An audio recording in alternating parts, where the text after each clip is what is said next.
O bilionário a humilhou na frente de 200 pessoas. Jogou seu crachá no chão como se fosse lixo. Ela se abaixou, pegou o crachá e foi aí que a armadilha começou. Sai da frente. Santiago Ferraz nem sequer olhou para ela. Passou reto pelo corredor do 12º andar, com seu terno cinza esbarrando no carrinho da Marina. O frasco de produto tombou. O líquido azul escorreu pelo piso que ela tinha acabado de secar. E aí, vai limpar isso ou vai ficar me olhando? Os executivos que andavam atrás dele deram risada.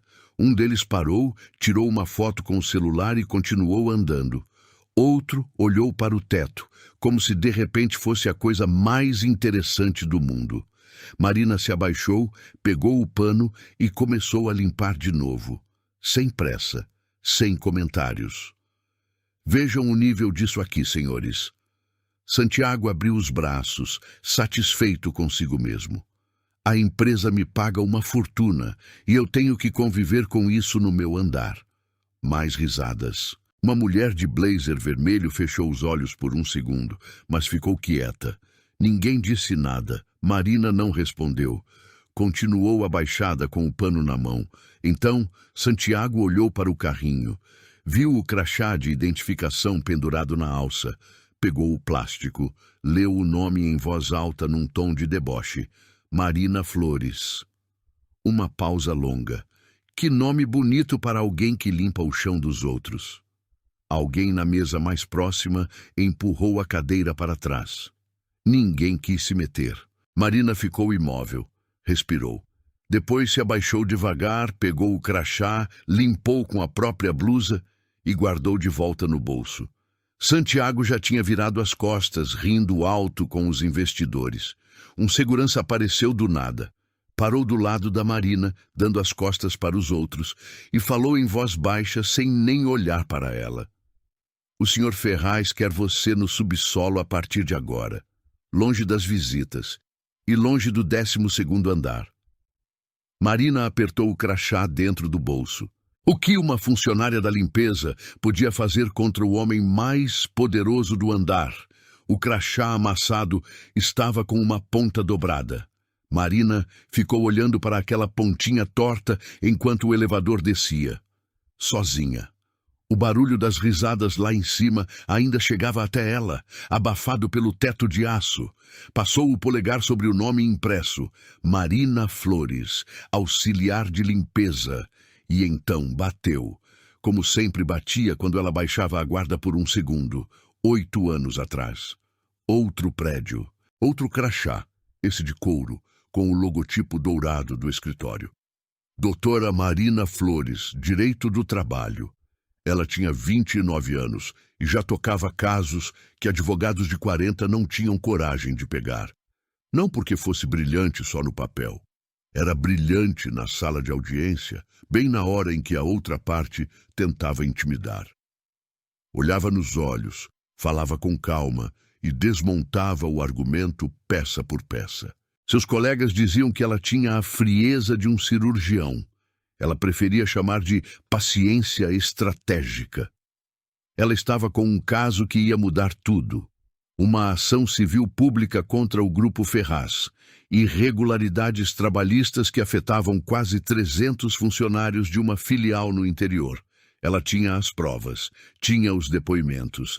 Estava há 2 semanas do julgamento. Então veio a ligação. Marina, cancelamos o seu contrato, com efeito imediato.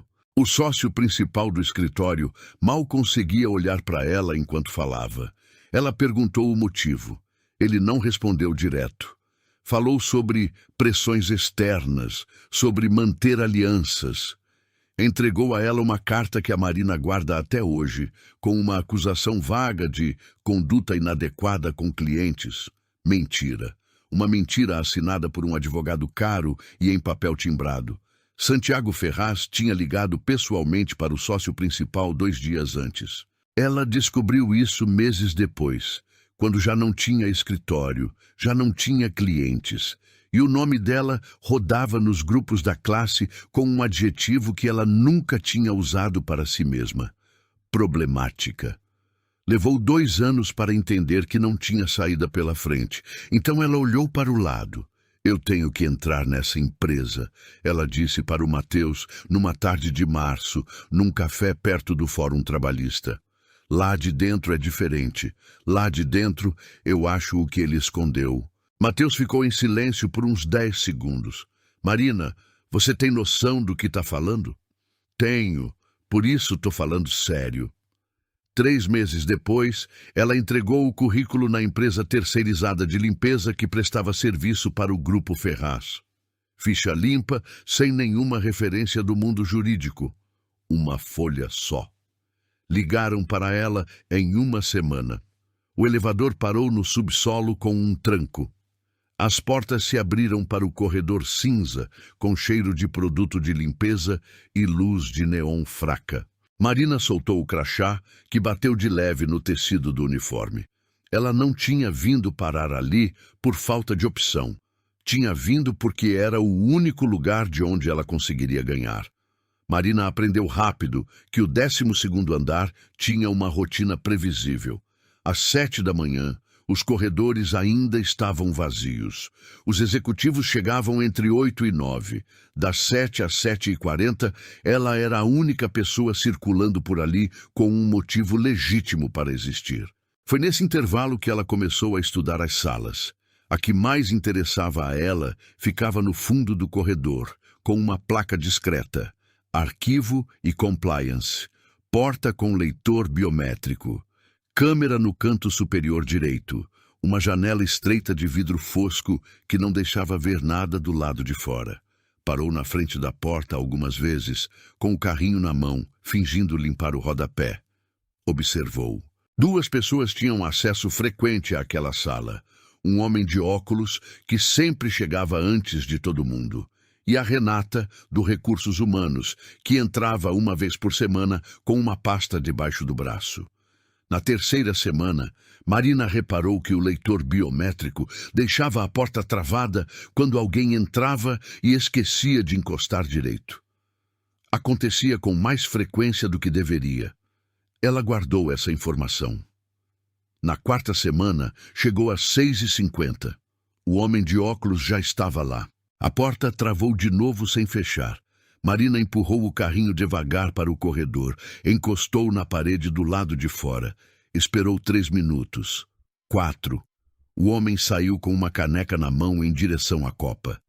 Ela botou a mão na porta. O alarme disparou. Não era alto. Era um apito fino, discreto, que só soava na parte de dentro. Mas foi o suficiente. Ela recuou antes que alguém aparecesse, virou o carrinho e saiu limpando em direção ao banheiro no sentido oposto, com o coração acelerado debaixo do uniforme.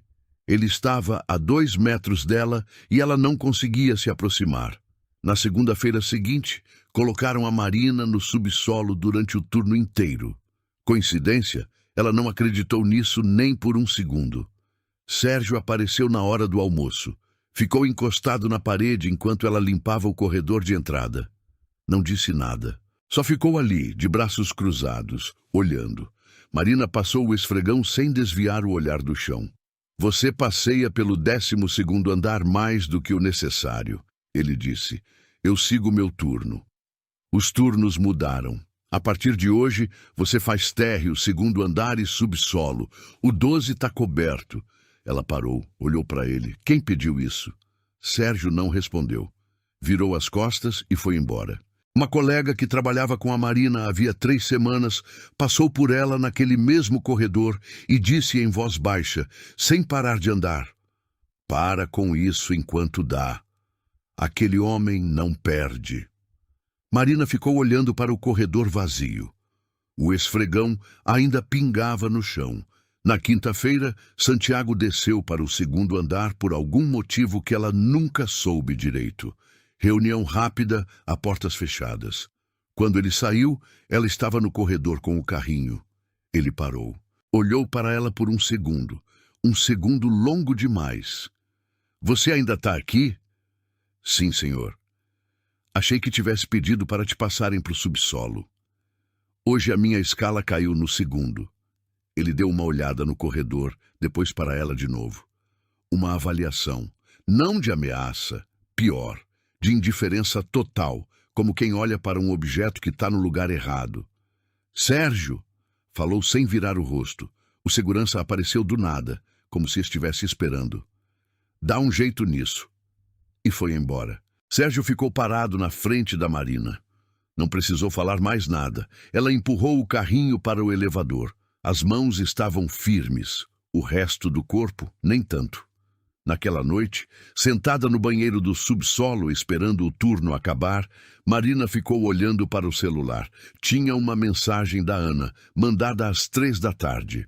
Mãe, hoje na escola pediram para a gente falar do trabalho dos nossos pais. Eu falei que você é advogada. Tudo bem? Marina ficou com o celular na mão por um tempo que não soube calcular. A filha tinha 12 anos e ainda carregava a versão antiga da mãe. Aquela que usava terno de alfaiataria, que ia para as audiências, que tinha foto na placa de um escritório. Essa versão morava num lugar protegido dentro da Ana. E Marina nunca tinha conseguido mexer naquilo. Até agora. Pensou no quanto custava manter aquilo intacto. O uniforme que ela dobrava antes de entrar em casa. A blusa que ela trocava no vestiário antes de buscar a Ana na escola. As pequenas mentiras que foram crescendo até ocupar o espaço das verdades. E também pensou no que ia custar se ela parasse agora. Santiago ia continuar no 12º andar. O arquivo ia continuar com a porta travada. Os 300 trabalhadores da ação, que nunca chegou ao fim, iam continuar sem receber o que era deles por direito. E ela ia continuar limpando o corredor de alguém que destruiu a vida dela por telefone, sem nem se dar ao trabalho de fazer isso pessoalmente. Teve um momento ali, sentada no piso frio do banheiro, em que ela pensou em ligar para o Mateus e dizer que não dava mais. O pensamento durou uns 20 segundos. Então, ela voltou a olhar para o celular. Escreveu para a Ana. Tudo bem, filha. Advogada é exatamente o que a sua mãe é. Guardou o celular. Ficou de pé. Pegou o esfregão encostado na parede. O Sérgio queria ela no subsolo? Tudo bem. O subsolo também tinha câmeras. E as câmeras tinham cabos. E os cabos iam para algum lugar. Ainda não sabia exatamente para onde. Mas ia descobrir. A reunião não estava nos horários da Marina. Ela estava no corredor do 2º andar. Quando o Sérgio apareceu e avisou que o gerente de manutenção queria todos os funcionários da limpeza na sala de treinamento às 2 da tarde, sem exceção. Marina olhou o relógio. Faltavam 12 minutos. A sala tinha mesas dobráveis, empurradas para os lados e umas 30 cadeiras de plástico no meio. Os funcionários da limpeza foram chegando em silêncio, com seus uniformes idênticos e expressões cansadas. Marina reconheceu a maioria. Sentou perto da porta. Santiago entrou sem avisar. Não era o tipo de reunião em que ele deveria estar. Era assunto para os recursos humanos, no máximo para o gerente de operações. Mas ele estava lá de terno, com o crachá de CEO pendurado no bolso e com aquela postura de quem entra num lugar só para lembrar que pode. O gerente de manutenção ficou em pé num canto visivelmente desconfortável. Serei direto. Santiago não esperou ninguém se acomodar. Tivemos 3 advertências de descumprimento neste andar nos últimos 15 dias. Produto mal usado, um carrinho esquecido num corredor de acesso restrito e um incidente de entrada numa área sem autorização. Ele parou. Deixou que o silêncio fizesse o seu trabalho. Alguém aqui sabe me dizer como isso acontece numa empresa do nosso nível? Ninguém respondeu. Uma mulher mais velha, Dona Carmen, olhou para o chão. Santiago andou devagar entre as fileiras de cadeiras. Parou na frente da Marina. Você... Não foi uma pergunta. Colocaram você para o 12º andar 3 vezes no mês passado, apesar de termos dado instruções do contrário. O registro está no sistema. Eu segui a escala de turnos que recebi, disse Marina. Voz firme, igual. A escala que você recebeu foi alterada, e o Sérgio te avisou disso pessoalmente. Alguns funcionários cruzaram olhares. Ninguém falou. Então, ou você tem problema de memória, ou decidiu que as regras daqui não se aplicam a você. Santiago sorriu. Um sorriso de quem está se divertindo. Qual das duas opções? Marina não respondeu. Santiago se virou para o resto das pessoas na sala como quem abre os braços para o público. É isso que eu quero que vocês entendam. Uma pessoa que não respeita uma ordem simples coloca o trabalho de todo mundo em risco. Não é pessoal, é profissional. Dona Carmen continuava olhando para o chão. Um rapaz mais novo, Beto, brincou com o zíper do uniforme sem querer. Ninguém o contrariou em voz alta. Na semana seguinte, a notificação da sindicância chegou por e-mail. Marina abriu no celular ainda no vestiário. 3 parágrafos formais, notificando a abertura de uma investigação interna por descumprimento do protocolo operacional e acesso indevido à área restrita. Assinado pelo RH. Com cópia para a gerência. Ela ficou sentada no banco de madeira, com o celular na mão. Quando ela chegou ao corredor, Beto desviou para não passar perto dela. Dona Carmen se aproximou mais tarde, na copa, e falou rápido e em voz baixa. Pediram para eu assinar uma declaração dizendo que te vi no 12º andar, depois do aviso. Marina, eu tive que assinar. Eu tenho um filho pequeno, você entende?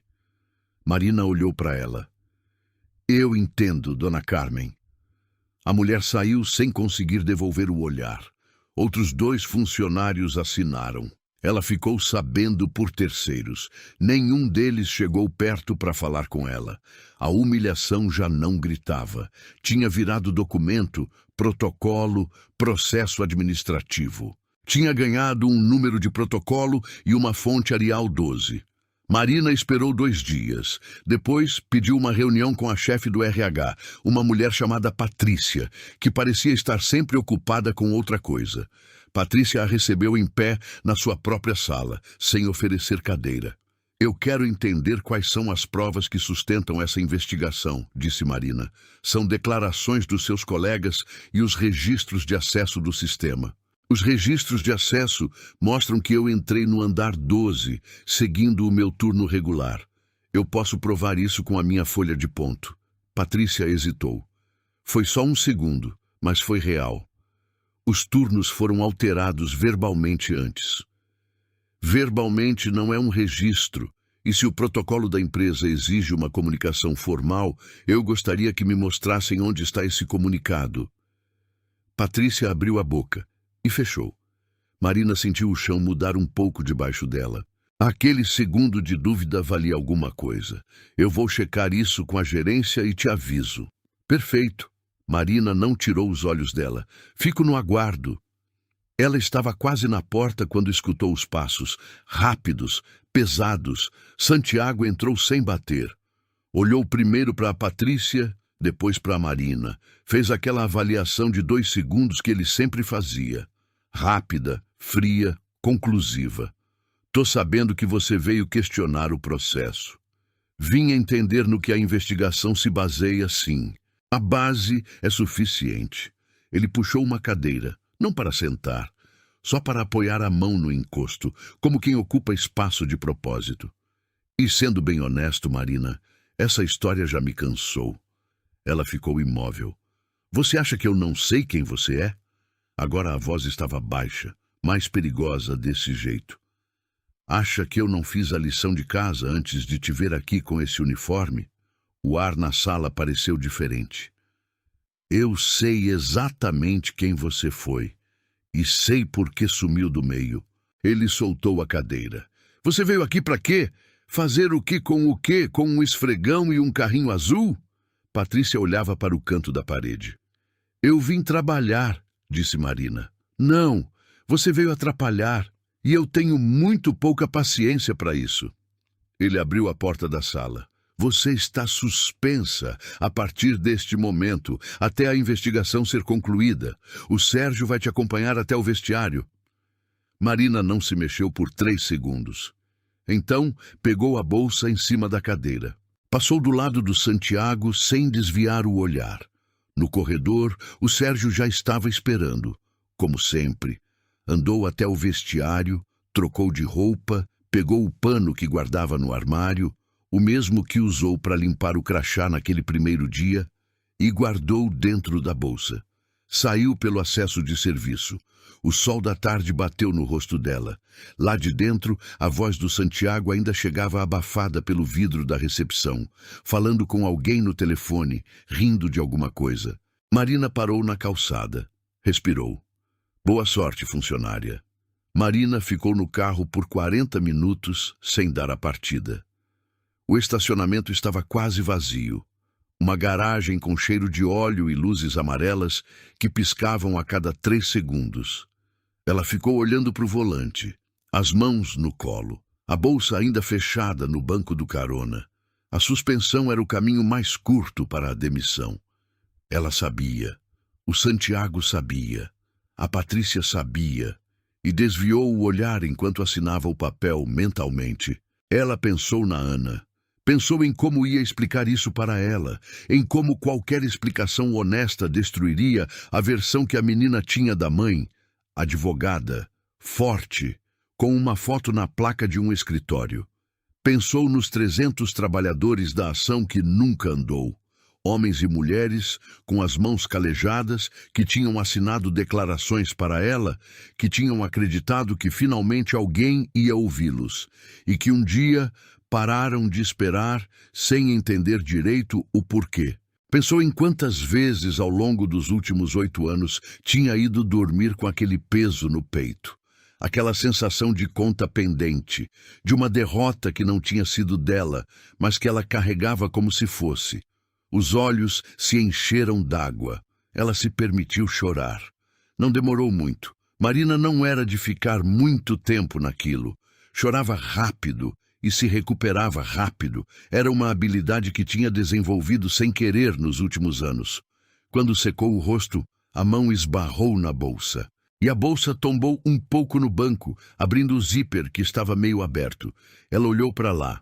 No fundo da bolsa, enfiado entre o forro e um bolsinho interno que ela quase não usava, tinha um pendrive pequeno, cinza, tampa preta com um risco branco de alguma vez em que caiu no chão. Ficou olhando para ele por uns 5 segundos sem entender. Depois ela entendeu. Era do escritório antigo. Tinha sobrevivido a 3 trocas de bolsa, 2 mudanças e 8 anos de distância, porque ela nunca esvaziava aquele bolsinho do fundo. Nunca teve coragem de mexer naquilo. Era como abrir uma caixa, sabendo que tinha alguma coisa ali dentro, mas preferindo não saber o quê. Pegou o pendrive, segurou na palma da mão. Os últimos arquivos que tinha copiado antes de ser enxotada do escritório estavam ali. Ela se lembrava. Lembrava de ter copiado às pressas numa sexta-feira à tarde, quando ficou sabendo que iam chamar ela na segunda. Documentos internos do Grupo Ferraz que os próprios advogados da outra parte tinham entregue durante a fase de instrução do processo. Tinha copiado por precaução, aquele instinto de advogada que guarda tudo antes de precisar. Nunca tinha conseguido ver nada depois daquilo. Agora ficou pensando. O que tinha ali dentro exatamente? O problema é que ela não tinha mais acesso ao sistema jurídico para cruzar os dados. Precisava de alguém que soubesse o que procurar, que entendesse de compliance corporativo, que pudesse revisar aqueles arquivos e dizer se tinha algo ali que parasse de pé. Precisava do Matheus. Ela brigou com esse pensamento por uns 2 minutos. O Matheus tinha reconstruído a vida a duras penas depois de tudo. Tinha um escritório pequeno, clientes tranquilos, uma rotina estável. Ela não tinha o direito de chegar para ele com aquilo. Mas o Matheus também tinha sido destruído pelo Grupo Ferraz. Não tanto quanto ela, mas o suficiente. Um contrato cancelado sem explicação, uma indicação retirada de última hora, uma porta fechada que mudou o rumo dele por 2 anos. Ele nunca esqueceu. Ela sabia, porque ele tinha falado isso para ela uma vez num café, com a xícara na mão e a voz mais baixa que o normal. Se um dia você tiver algo sólido, Marina, me liga. Ela deu a partida no carro. O pendrive foi para o bolso da calça. Não ia tirar os olhos dele até saber o que tinha lá dentro. Saiu do estacionamento, virou à esquerda e foi rumo ao escritório do Mateus. O escritório do Mateus ficava num sobrado comercial na região dos Jardins, numa rua de paralelepípedos, com árvores altas que juntavam as copas no meio. Placa discreta na porta. Vargas Consultores. Ela foi sem avisar. A recepcionista foi chamá-lo. Mateus apareceu no corredor com uma caneta na mão e cara de quem tinha acabado de sair de uma reunião. Quando viu a Marina parada na recepção, ficou calado por 2 segundos. "Quanto tempo?" ele disse. Não foi uma pergunta. "Precisava te ver." Ele olhou para a caneta na mão dele, depois para a Marina e depois para o corredor atrás dele. "Entra." A sala estava organizada do mesmo jeito que ela lembrava. Pilhas de documentos do lado direito da mesa, café passado na hora sempre, um quadro branco cheio de anotações que ele apagava e reescrevia o tempo todo. Marina colocou o pendrive em cima da mesa antes de sentar. Mateus olhou para o pendrive, olhou para ela. "De onde saiu isso?" "Ficou dentro da minha bolsa por 8 anos. Ele pegou o pendrive e examinou o risco branco na tampa. "O que tem aqui dentro?" "Arquivos da ação civil, documentos internos do Grupo Ferraz que vieram na fase de instrução. Eu copiei antes de ser demitida e nunca tive coragem de abrir." Mateus ficou quieto. Depois puxou o notebook, espetou o pendrive e os dois ficaram olhando para a tela enquanto os arquivos carregavam. Eram 17 arquivos, planilhas, e-mails internos, 2 contratos com anexos e um PDF com um nome em código que o Mateus abriu por último. Ele ficou lendo. A expressão não mudou, mas ele apertou o maxilar aos poucos. "Marina, o que foi?" Ele virou o notebook para ela ver. Era uma tabela de pagamentos, fornecedores fantasmas, valores que saíam de uma conta operacional do Grupo Ferraz e caíam em números de conta de funcionários demitidos meses antes, mas que continuavam recebendo. Tinha notas fiscais, tinha datas, tinha um nome que autorizava em cada linha: Santiago Ferraz. Marina ficou olhando para a tela por um tempo que não conseguiu calcular. "Isso não é só uma irregularidade trabalhista", disse Mateus. "Não. Isso é desvio sistemático. Esse ciclo de pagamentos aqui," ele apontou uma coluna em específico, "durou pelo menos 4 anos. Marina sentiu que alguma coisa mudava dentro dela. Não era alegria, era algo mais pesado que isso. Era a confirmação de que tudo o que tinham destruído na vida dela não tinha sido acidente, não tinha sido incompetência, não tinha sido falta de sorte. Tinha sido calculado. Santiago sabia perfeitamente o que estava protegendo quando destruiu a carreira dela. "Ele me tirou do caminho porque eu ia chegar nessa tabela", ela falou em voz alta, mais para si mesma do que para o Mateus. "Você quase jogou tudo isso no ventilador." Ele sabia. Mateus fechou o notebook. "E agora você voltou." "E agora eu voltei." Ele ficou olhando para o pendrive por 3 segundos. Depois olhou para ela com uma expressão que ela fazia muito tempo não via no rosto dele. "Vamos destruir esse homem do jeito certo", ele disse. "Mas a gente precisa de uma testemunha. Esses arquivos são reais, mas sem alguém que confirme o contexto, um bom advogado derruba tudo alegando que é prova de origem duvidosa." "A Renata." O nome saiu rápido. Ela era do RH. Saiu faz 3 anos, logo depois que eu entrei na limpeza. Tinha acesso a tudo o que passava pela folha de pagamento. Mateus foi até o quadro branco. Escreveu o nome. Circulou. Se ela confirmar que esses pagamentos existiam e que a gerência estava a par, nós temos provas com contexto. Aí não tem como esconder. Marina rastreou a Renata em 2 dias. Uma busca no LinkedIn, uma mensagem direta, uma ligação que a Renata atendeu no 3º toque com voz tensa, como quem já esperava que alguém ligasse fazia tempo. Elas se encontraram num shopping no centro. Renata chegou 10 minutos atrasada, de óculos escuros e com a bolsa apertada debaixo do braço. Sentou, pediu uma água e nem tocou no copo. Eu sabia que um dia alguém ia aparecer, disse Renata. Você sabia o que estava acontecendo? Eu rodava os pagamentos. Ela baixou a voz. Eu não autorizava, eu rodava. Eles me mandavam o arquivo, eu jogava no sistema, não me explicavam nada. Mas eu não era burra. Uma pausa.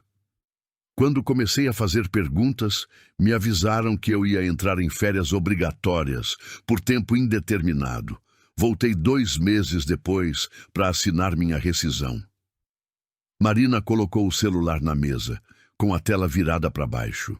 Renata, eu preciso que você grave um depoimento. Não para a polícia, ainda não. Só a sua voz contando o que acabou de me contar, com data, cargo e o tempo que você trabalhou lá. Renata olhou para o celular, depois para Marina. Se eu fizer isso, ele vai saber que fui eu. Ele já sabe que você sabe, por isso te mandou embora. Um silêncio longo. Você vai me proteger? Eu e um consultor de compliance que já está trabalhando nesse caso. Não vamos soltar nada a menos que você esteja segura. Renata ficou quieta por quase 1 minuto inteiro. Marina esperou sem piscar. Tudo bem, disse Renata no fim. Eu falo. Elas gravaram o depoimento naquela mesma tarde no escritório do Matheus. 42 minutos de áudio. Renata detalhou os arquivos, os valores, os nomes de quem autorizava e a demissão repentina quando ela começou a questionar. Quando terminou, estava com as mãos entrelaçadas em cima da mesa, como alguém que acabou de largar um peso que vinha carregando há 3 anos. Matheus salvou o arquivo em 3 lugares diferentes. Quando a gente faz isso? Perguntou Marina. Tem que ser público. Precisamos de um público. Não adianta mostrar a portas fechadas onde ele tem contatos e tempo para reagir. Tem que ser num lugar onde ele não consiga controlar a narrativa depois. Os dois ficaram em silêncio por um instante. Então Marina se lembrou. Daquele cartaz impresso colado na parede da copa perto da sala dos executivos, que ela tinha lido dezenas de vezes enquanto esperava o corredor esvaziar. Jantar anual de premiação do Grupo Ferraz. Auditório do mesmo prédio. Investidores, imprensa, conselho de administração. Santiago recebendo o prêmio de líder do ano, 3 semanas. Já sei onde, ela disse. Matheus fechou o notebook devagar. Olhou para ela. Concordou com a cabeça. 2 dias depois, às 11 da noite, o celular da Marina tocou. Era a Renata. A voz parecia diferente, apertada. Alguém foi na casa da minha mãe hoje. Disseram que eram da empresa, que estavam atualizando o cadastro. Começaram a fazer perguntas sobre mim. Onde eu morava, se ainda tinha contato com ex-colegas.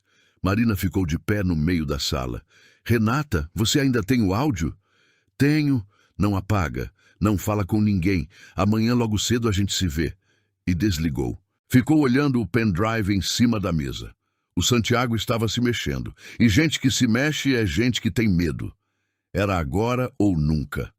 A Renata não sumiu, mas quase. Na manhã seguinte da ligação, Marina foi até o endereço que a Renata tinha passado, um apartamento alugado na Vila Mariana, e tocou 3 vezes sem ter resposta.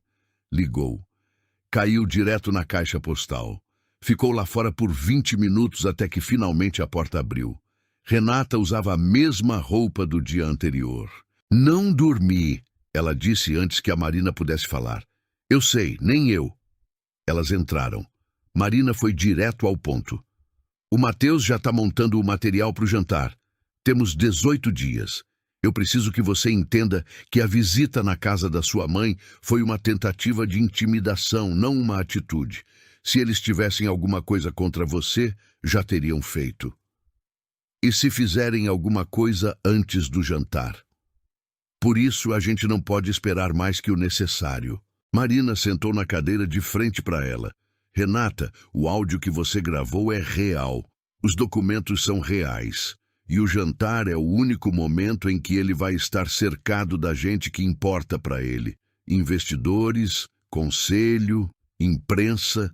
É o único lugar onde ele não tem como fazer a história sumir. Renata ficou olhando para as mãos. Depois, balançou a cabeça concordando. No escritório do Matheus, os três passaram a semana seguinte montando o que ele chamou de pacote de apresentação.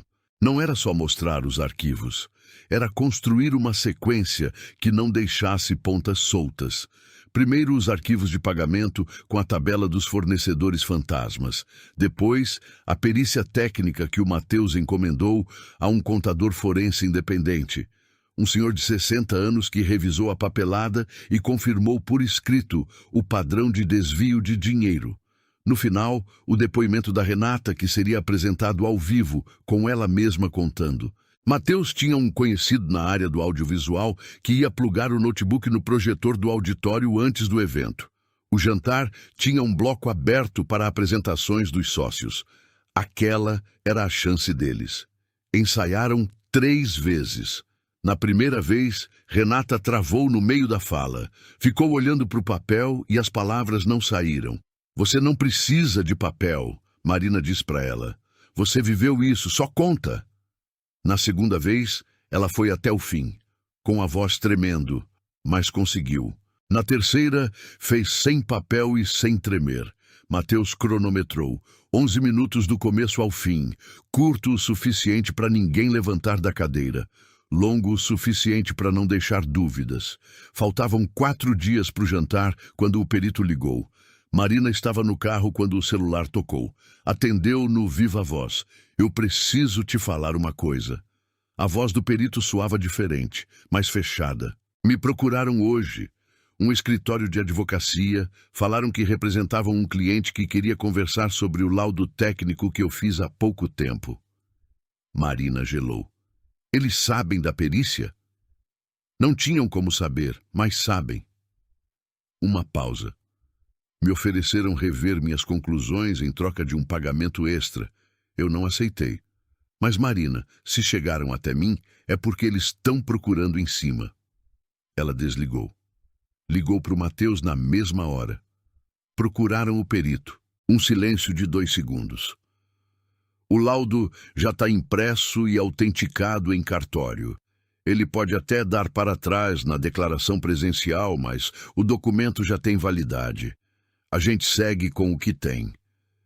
Matheus, se eles questionarem o laudo lá na hora, então a Renata sustenta, e os documentos sustentam a Renata. A corrente não precisa que o perito esteja lá para parar em pé.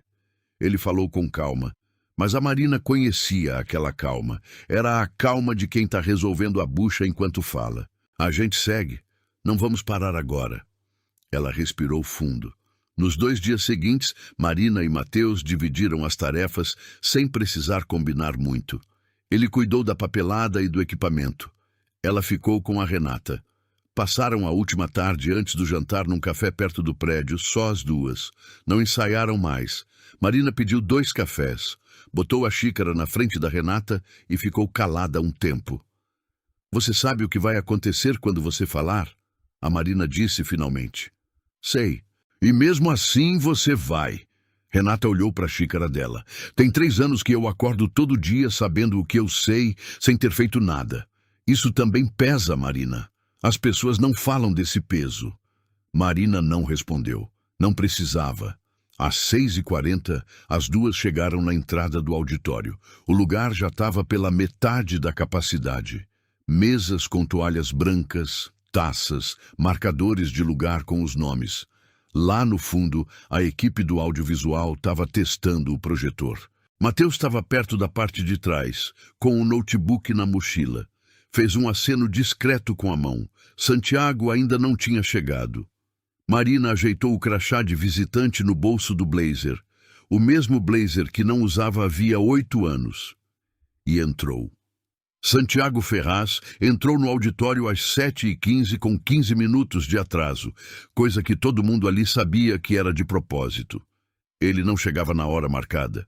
Chegava quando o lugar já estava pronto para receber ele. E estava. As conversas baixaram de volume assim que ele entrou. 2 investidores ficaram de pé. Uma assistente correu com um crachá de honra na mão. Ele cumprimentou as mesas com aquela intimidade de político, chamando pelo nome a turma que importava e ignorando quem não importava com a mesma naturalidade. Marina estava sentada na terceira mesa da esquerda, Mateus lá no fundo. Renata do lado da Marina, com as mãos no colo e a coluna reta. Nenhum dos três cruzou olhares quando Santiago entrou. O jantar durou 40 minutos. Aí o mestre de cerimônias, um cara de gravata borboleta, que falava com a empolgação de quem recebe por palavra, chamou o Santiago para o palco para entregar o prêmio de líder do ano pelo 5º ano consecutivo. A plateia bateu palma, aplausos longos, alguns ficaram de pé. Santiago subiu no palco com o troféu de cristal na mão, esperou os aplausos diminuírem e começou a falar. Liderança não tem a ver com estar no topo. Fez uma pausa com o ritmo de quem ensaiou o texto. Tem a ver com puxar os outros para cima junto com você. Mais aplausos. O Grupo Ferraz existe há 32 anos porque nós sempre colocamos as pessoas em primeiro lugar. Nossos colaboradores, nossos sócios, as nossas comunidades. Marina olhou o crachá em cima da mesa. Respirou devagar. E quando alguém tenta sujar o que a gente construiu com inveja, com ressentimento, com mentiras, e olha, isso acontece, faz parte do jogo. Ele sorriu, e o público deu risada junto com ele. Nós respondemos com resultados, sempre com resultados. Levantou o troféu de cristal. Esse prêmio é de vocês. O público voltou a aplaudir. O mestre de cerimônias voltou para o microfone, agradecendo e anunciando a próxima etapa do programa. O bloco aberto para apresentações dos sócios. Foi aí que o Mateus levantou. Andou até a lateral do palco com o notebook aberto, falou em voz baixa com o técnico do audiovisual por 30 segundos, e o técnico plugou o cabo HDMI sem fazer perguntas. Era uma cara nova num evento com um monte de gente nova. Ninguém prestou atenção nele. Mateus pegou o microfone na vez dele com a naturalidade de quem faz isso toda semana. Boa noite, Mateus Vargas, consultoria de compliance. Eu tenho uma apresentação curta, mas muito relevante, para todo mundo que está aqui esta noite. Santiago estava descendo do palco. Parou na escadinha lateral. O telão atrás do Mateus acendeu. Era a tabela. Grande, nítida. Fornecedores, valores, datas, números de conta. E na última coluna, em cada linha, o mesmo nome como quem autorizava. Santiago Ferraz. O auditório ficou num silêncio diferente daquele silêncio por educação de antes. Era aquele silêncio de quando todo mundo se toca ao mesmo tempo de que algo real está acontecendo. O que os senhores estão vendo é uma planilha de pagamentos extraída dos arquivos internos do Grupo Ferraz, disse o Mateus, com a voz mansa e clara. Cobre um período de 4 anos. Os beneficiários são fornecedores de fachada e ex-funcionários que continuaram recebendo depois de demitidos sem nenhum respaldo justificável. Santiago desceu os últimos degraus. Andou na direção do mestre de cerimônias e falou rápido no ouvido dele. O mestre de cerimônias pegou o microfone de volta. Vamos fazer uma pausa técnica? Não precisa. Mateus não largou o microfone dele. São 11 minutos. Já que estamos todos aqui, todos nós que investimos ou trabalhamos com este grupo, eu acho justo escutar. Uma mulher na segunda mesa, que a Marina reconheceu como membro do conselho, levantou a mão de leve, num sinal para a assistente que estava do lado. A assistente parou. Santiago ficou no meio do auditório. Cruzou os braços. Esse material é adulterado. A voz dele saiu firme, sob controle. São arquivos sem cadeia de custódia, sem checagem. Alguém aqui tem outras intenções e isso está bem óbvio. A cadeia de custódia está documentada, respondeu o Mateus. E nós contamos com a perícia técnica de um auditor independente que atesta a autenticidade dos arquivos. Botou o laudo no telão. Assinatura, data, número de registro do perito. Qualquer papel pode ser falsificado, disse o Santiago, subindo mais o tom, buscando a reação dos investidores. Isso é ataque corporativo. Alguém que não soube engolir uma derrota. Então o senhor reconhece que tem adversários com motivos suficientes? Mateus deixou a pergunta no ar por 2 segundos. Que interessante. Deu burburinho no salão. Um senhor de cabelo branco na última mesa lá de trás, Marina conhecia por foto, era o presidente do conselho, e inclinou o corpo para frente na cadeira. Também temos uma testemunha ocular, disse o Mateus. Alguém que processou parte desses pagamentos lá dentro do RH do Grupo Ferraz e que foi demitida quando começou a fazer perguntas. Olhou para Marina. Marina levantou. Renata ficou de pé do lado dela, e a Renata caminhou até o microfone. Renata ficou parada na frente do microfone por 2 segundos. O auditório inteiro esperou.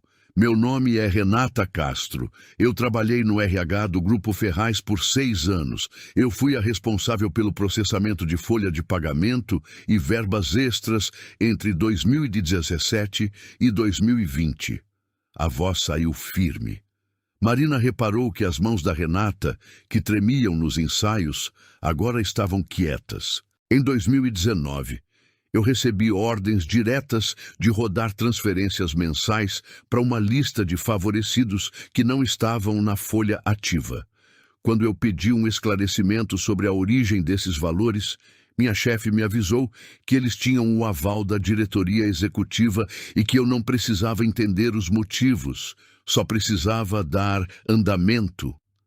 O presidente do conselho, o senhor grisalho do fundo, já estava com os cotovelos apoiados na mesa. Olhava para Renata sem piscar.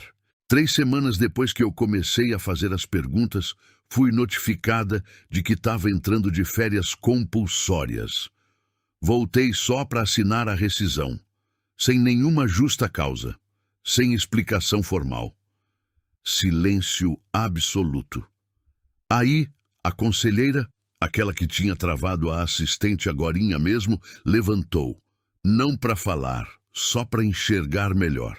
Como se precisasse atestar que o rosto da Renata era de verdade. Num canto do salão, um repórter que cobria eventos de negócios por conta própria e que estava ali só para soltar uma nota de 3 parágrafos sobre o prêmio de liderança, puxou o celular do bolso e começou a gravar, sem dar bandeira. Mas a Marina pescou o movimento. 2 assessores do Santiago cruzaram os olhos. Um deles deu um passo para o palco e travou, sem saber direito o que fazer com o corpo. Na mesa da direita, um investidor, um cara de uns 50 anos, de terno escuro, que tinha cumprimentado o Santiago com abraço na porta, empurrou a cadeira para trás de leve, como se estivesse marcando o seu distanciamento de um jeito cirúrgico. Santiago continuava no meio do auditório, de braços cruzados, mas a postura dele estava diferente.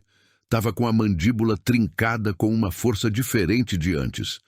Isso aí é o depoimento de uma ex-funcionária demitida e ressentida, ele falou. Falou alto demais. Se tocou do erro e consertou, sem nenhum tipo de valor legal. Com todo o respeito, cortou o presidente do conselho, com a voz grossa e devagar. Quem está sentado aqui não é tribunal, mas nós somos o conselho de administração. E o que a gente está vendo no telão e nesse depoimento cabe, pelo menos, uma investigação formal. O silêncio que caiu depois disso bateu diferente de todos os outros da noite. Era aquele silêncio de quando a história muda de dono. Santiago descruzou os braços, olhou para o presidente do conselho, depois para o telão, depois para Renata, que continuava no microfone, e para Marina, que estava encostada num canto. E a Marina viu rolar aquilo que ela passou 8 anos esperando ver, ele calculando. Deu para ver no olho aquela máquina de dentro da cabeça que sempre achava uma brecha, um contato, uma alavanca. Rodou em falso pela primeira vez. Eu preciso de 1 minuto com a diretoria, ele cobrou, com aquele tom de quem ainda manda. Santiago, o presidente respondeu com calma. Senta aí. Não foi um pedido. Santiago não sentou, ficou em pé. Aí ele virou de lado e rumou para o corredor lateral, aquele que desembocava na parte de trás do salão, perto da copa. 2 seguranças do próprio espaço fecharam a porta. Não eram os leões de chácara do Santiago, eram os seguranças da produtora do evento que tinham recebido um aviso discreto do presidente do conselho 3 minutos atrás, por mensagem no celular da assistente. Santiago brecou a 2 metros da porta. Com licença, tentou passar. Senhor Ferraz, o segurança falou com o máximo de educação. Foi solicitado que o senhor aguardasse aqui no salão. Santiago virou para trás. Viu a plateia inteira que agora estava de olho nele. Não num executivo poderoso com prêmio na mão. Num homem que já não tinha espaço para manobra dentro de uma sala.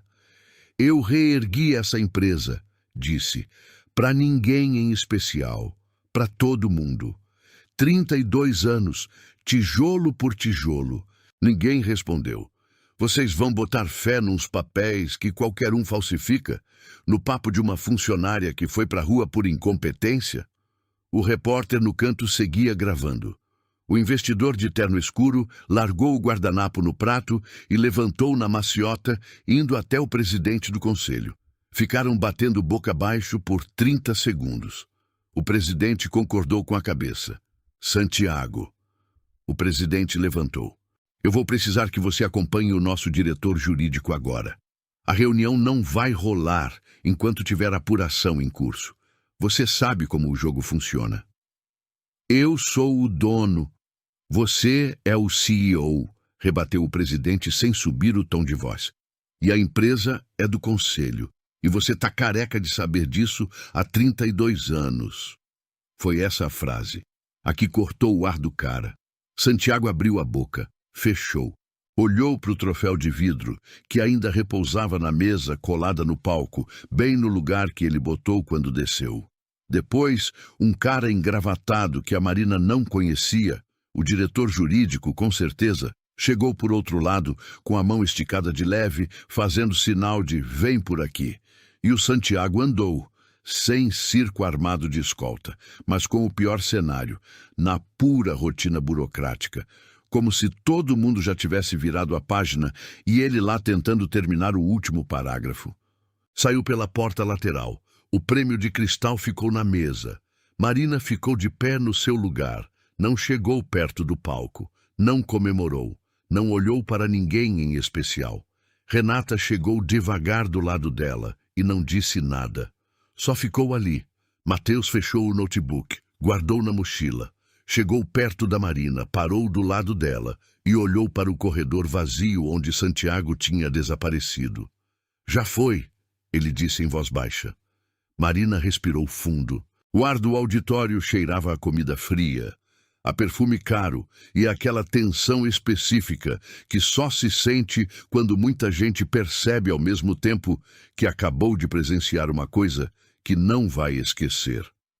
Ela pegou o crachá de visitante, tirou do bolso do blazer e deixou em cima da mesa mais próxima. Já não precisava mais dele. O auditório foi esvaziando aos poucos. As pessoas saíam em grupos pequenos, falando baixo, com aquela atitude de quem ainda está processando o que viu e não sabe bem o que é prudente dizer em voz alta. Marina ficou parada até o lugar estar com menos da metade da capacidade. Então, ela andou até a mesa onde o Mateus estava guardando os últimos cabos, pegou a bolsa e os 3 saíram juntos pela porta da frente. Já na calçada, o ar da noite bateu fresco. Uma brisa que não existia lá dentro. Renata parou na saída, olhou para o céu por um segundo e soltou o ar pela boca como alguém que murcha depois de aguentar muito. Marina botou a mão no ombro dela. Não falou nada. Não precisava. Mateus ficou um pouco mais para trás, checando o celular. Levantou os olhos. A equipe jurídica do conselho já procurou o escritório. Querem os originais do laudo para segunda-feira na primeira hora. Guardou o celular. Vai virar investigação oficial. Marina concordou. Você vai dar entrevista? Perguntou Renata. Hoje não. Elas se abraçaram na calçada. Um abraço de quem passou por uma coisa juntas que ainda nem tinha nome. Renata foi embora primeiro. Mateus se aproximou depois, apertou o ombro da Marina, disse que ligaria no dia seguinte e desapareceu na direção do estacionamento. Marina ficou sozinha na calçada por uns minutos. Olhou para o prédio. Viu as janelas acesas lá em cima. Pensou em quantas vezes tinha entrado por aquela porta de serviço, de uniforme, empurrando seu carrinho de limpeza. Depois pediu um carro por aplicativo e foi para casa. 2 semanas depois, a sala do 12º andar tinha outro nome na porta. O conselho tinha suspendido o Santiago de forma preventiva, enquanto a investigação avançava. Os advogados dele soltaram uma nota falando de um contexto distorcido e de processos em andamento. A imprensa de negócios deu cobertura por 3 dias seguidos. A placa com o nome dele foi tirada numa terça-feira de manhã. Marina ficou sabendo pelo Mateus, que soube por alguém do conselho. Uma cena de 2 minutos, sem cerimônia. Um funcionário com uma chave de fenda. Santiago Ferraz deixou seu cargo sem discursos, sem despedidas e sem seu prêmio de cristal. A Renata foi contratada como consultora numa agência de RH no mês seguinte. Ela ligou para a Marina assim que assinou o contrato.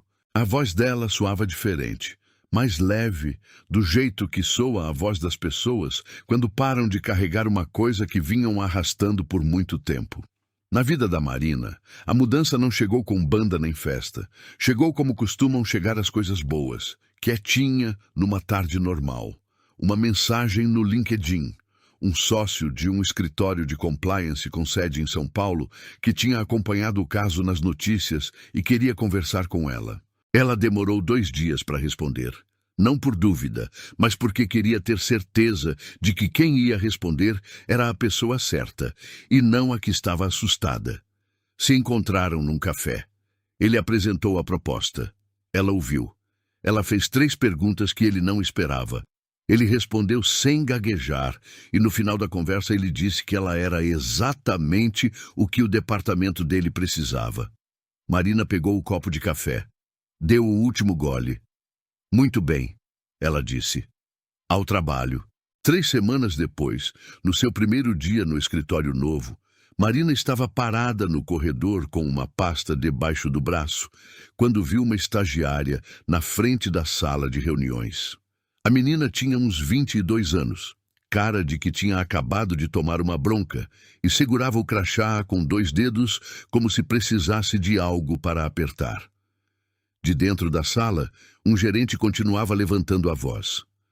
Dava para escutar pelo vidro. Marina parou. Olhou para a porta. Olhou para a estagiária. Então entrou na sala de reuniões sem bater. O gerente olhou para ela surpreso, no meio de uma frase. "O recado tá dado", disse Marina, com voz calma e direta. "E a reunião já pode terminar." O gerente ficou com a boca meio aberta. Marina saiu, deixou a porta aberta e continuou andando pelo corredor. 2 segundos depois, escutou os passos da estagiária andando do seu lado. "Obrigada", a menina disse baixo. Marina não parou de andar. Só respondeu: "Aprenda o nome das pessoas que trabalham com você, de quem está no escritório com você e de quem limpa o seu corredor. Isso importa mais do que você imagina agora." A estagiária ficou olhando até a Marina virar o corredor.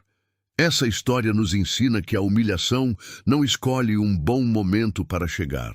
Ela aparece quando você tem menos forças para reagir, quando tudo o que você construiu já sumiu e você está segurando um crachá amassado no elevador de um subsolo. Eu vi uma mulher perder tudo o que tinha direito de ter. Eu vi ela se abaixar, limpar um chão e deixar que alguém que sabia exatamente quem ela era a chamasse de faxineira. Isso me arrepia de verdade, porque o mais assustador dessa história não é o vilão. É quanto tempo a dignidade consegue sobreviver em silêncio antes de se transformar em algo que ninguém esperava. Marina não ganhou porque se vingou. Ganhou porque nunca deixou de ser quem era, mesmo quando o mundo inteiro fingia que ela era outra pessoa. Se essa história mexeu com você de alguma forma, se você sentiu essa mistura de raiva e admiração que só as histórias reais provocam, deixa o seu curtir aqui.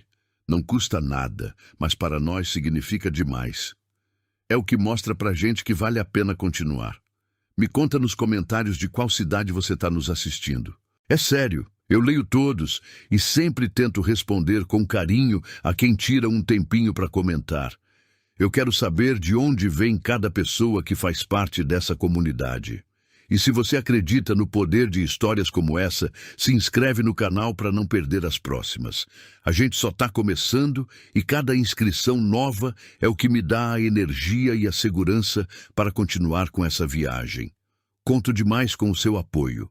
Ainda não vai embora. Deixa o próximo vídeo te encontrar. Escolhe uma das 2 histórias que eu deixei na tela para assistir agora mesmo. A gente se vê lá.